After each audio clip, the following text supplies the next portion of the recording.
Hi, my name is Kia Celestin, and I am currently pursuing my bachelor's degree in elementary education and special education at Western Governors University.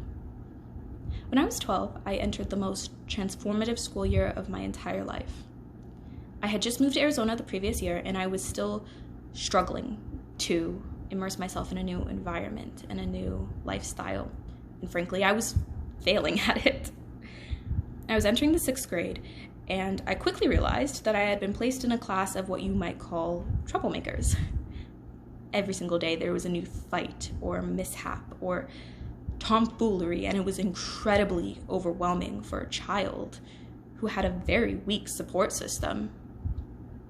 Being the only mixed-race student, being the only African-American student in the classroom, I found that I was instantly singled out and given the not-so-affectionate nickname of Bunny Butt for my curly hair. I endured hours of ridicule every single day, and it took a real toll on my self-esteem. But I was a wonderful student. I enjoyed school and I wanted to learn.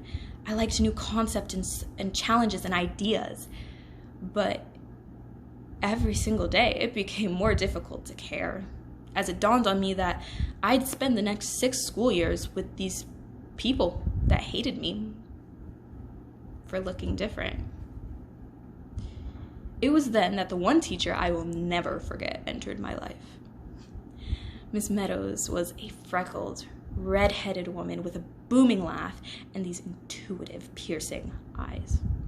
And it didn't take long for her to realize that the school year was becoming unbearable for me. And sensing that, she made it her mission to help me. She started sharing with me about her stresses in the classroom because it was just as difficult for her. And she constantly asked for my opinions and thoughts on how to make the classroom better. She also started taking an interest in me. She would watch me and learn my interests. And I found her library ever expanding with new novels and genres and classics that I loved. She would give me snacks when I couldn't eat because I was too sad, and help me get space when I needed space. Eventually, though, I found myself sitting next to the source of my torment for the last few months. A boy who had started all the teasing, all the nicknames, all the suffering that I had in that classroom.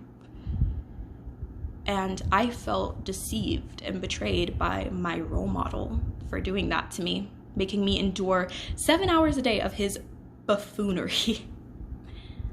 I went to her to complain, to express my sadness, and she assured me that it would be okay. That if I paid attention and I listened and I used my brain and I learned, I would find something valuable in that experience. And I really did. I learned about another person's pain and suffering. And through that, we became not enemies, but friends. And from that day forward, I considered him a reliable, trustworthy person in my life. And I helped him change his actions. Not forgiving, not excusing, but changing. And to this day, 12 years later, I call that boy my brother. It took me a long time to realize everything that this teacher did for me. A lot longer than I'd like to admit. She saved my academic career, for starters.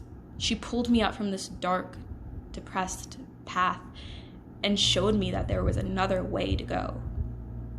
She spent every day of her life caring about me and everyone else in that classroom. She spent her money, she spent her energy and effort to give me a better life.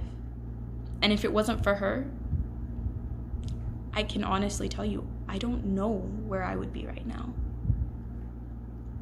She steered me toward a better path that brought me here to this moment where I want to do the same for someone else. I want to do what she did, to give another person light, to see them for the people that they are,